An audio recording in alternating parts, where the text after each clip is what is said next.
皆さんおはようございます。シンガポール人の J です。Hi guys, this is J here。ただいまシンガポールの代表的な観光スポットの一つであるマーレオン公園にいますが、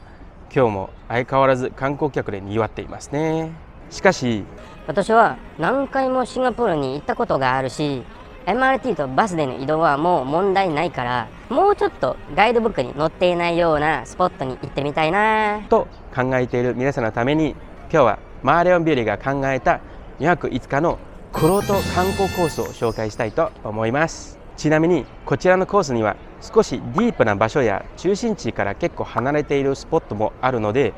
もう少し有名な観光スポットを訪れたい皆さんは、同じく2泊5日の王道コースも前回の動画で紹介しましたので、こちらの動画と合わせてぜひ行ってみたい場所を次回の旅行に加えてみてください。早速ですが2泊5日の玄人コースのスタートです。それではレッツゴー。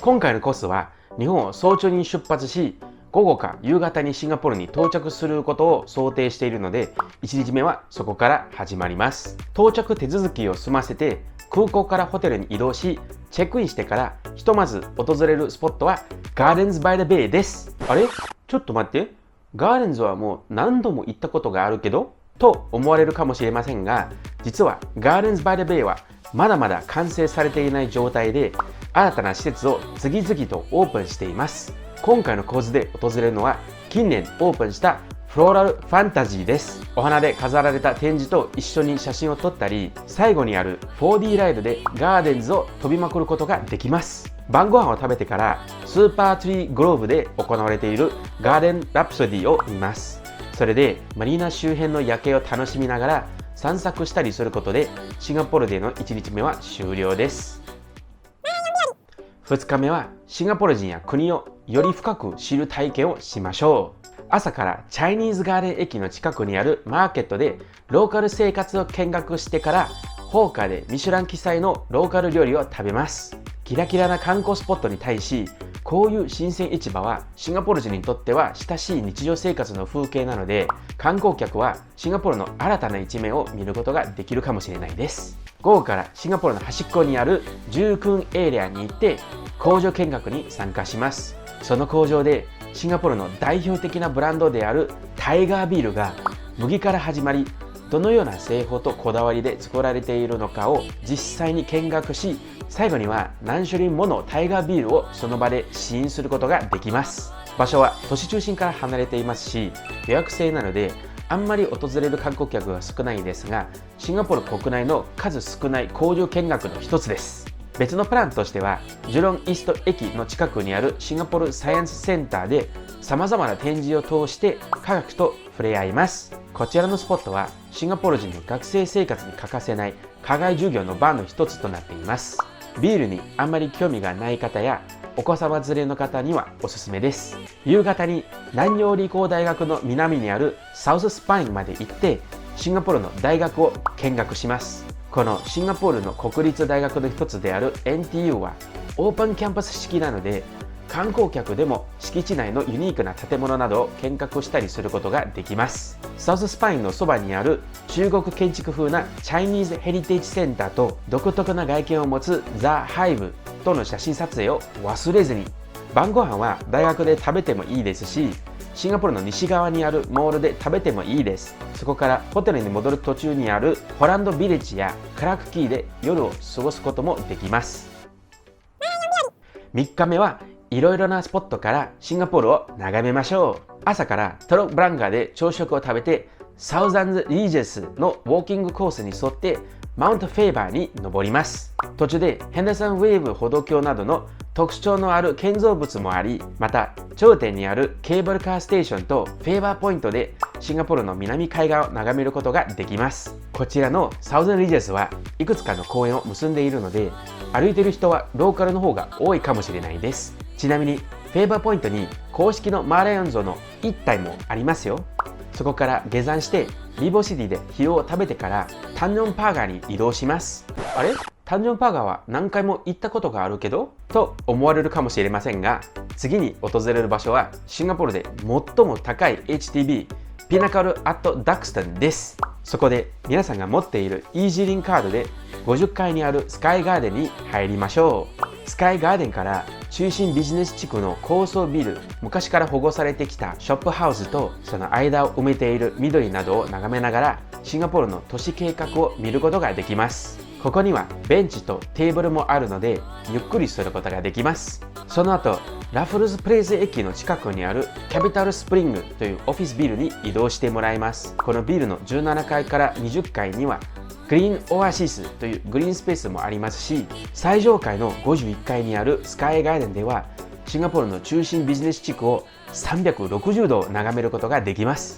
こちらの展望スポットは近くの気軽に訪れるマリーナベイサンズやシンガポールフライヤーと違い、平日の限定的な時間帯にしかオープンしていないので、シンガポール旅行の経験者におすすめしています。一日中ずっと登ったり歩いたりして少しハードめのスケジュールですが、夜はニュータウンホーカーセンターで美味しい晩ご飯を食べます。2023年にリニューアルされたニュータウンホーカーセンターでサンバルソースでバーベキューしたエイやオイスターオムレツなど、シンガポール経験者の皆さんでも楽しく味わえる料理や、まだ挑戦したことのない料理などを味わうことできると思います。その後近くにあるオーチャードロードでブラブラします。変化が早いシンガポールの有名なショッピング街であるオーチャードもこの数年で変わったところもあるので、その変化を楽しみながらお土産ショッピングをします。4日目にシンガポールの独特なミックス文化を見学しましょう。朝を食べてからプラナカンミュージアムに行って日本語のガイドツアーに参加します。異文化を体験したい観光客はよくチャイナタウン、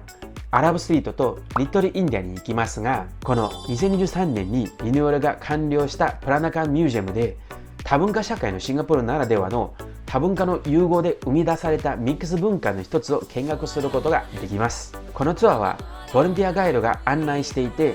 火、水、金曜日の10時半から先着15名しか参加できないアクティビティなので、事前確認してから早めに到着されることがおすすめです。博物館でプラナカン文化の歴史を勉強してからカトン地区に移動して実際のプラナカン文化を見学しましょう。以前訪れたことがある方は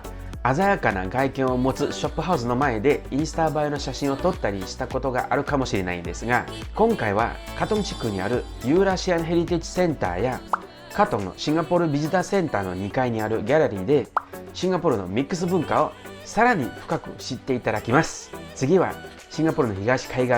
イーストコーストパークに移動します。忙しい日々を過ごす雰囲気がある都会から離れているので、自転車を借りて乗ったりシンガポールの海を眺めたりして穏やかな夕方を過ごしましょう。晩ご飯はイーストコーストラグーンフードビレッジというホーカーセンターで食べることもできますし、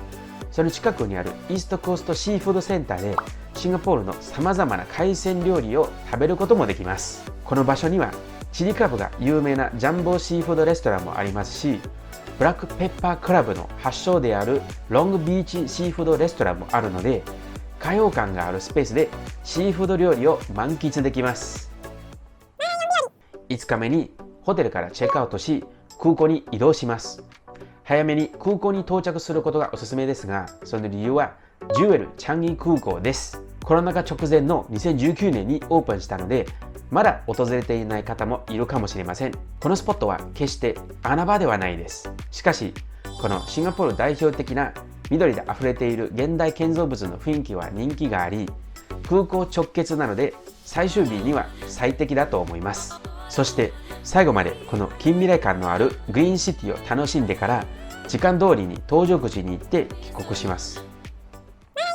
はい、以上2泊5日にシンガポールのクロート観光地を巡るモデルコースでした。こちらのプランは時間限定であったり予約制のアクティビティがいくつかあるので、日程に合うイベントや場所に沿ってお好きなプランを立てることがおすすめです。いくつかのチャレンジがあるかもしれないですが、このクロートコースで新たな目線からシンガポールを体験することができるかもしれないです。ぜひ参考にしていただければと思います。そして以上のクロートモデルコースと前回の動画で紹介した王道コースなど、このチャンネルで紹介されている他のモデルコースを参考に自分なりの旅行計画を立ってシンガポール旅行を満喫していただければ嬉しいです。以上、マーライオン日和が考えた2泊5日のクロートモデルコースでした。ではまたね。この動画面白かったらぜひ高評価、そしてチャンネル登録よろしくお願いします。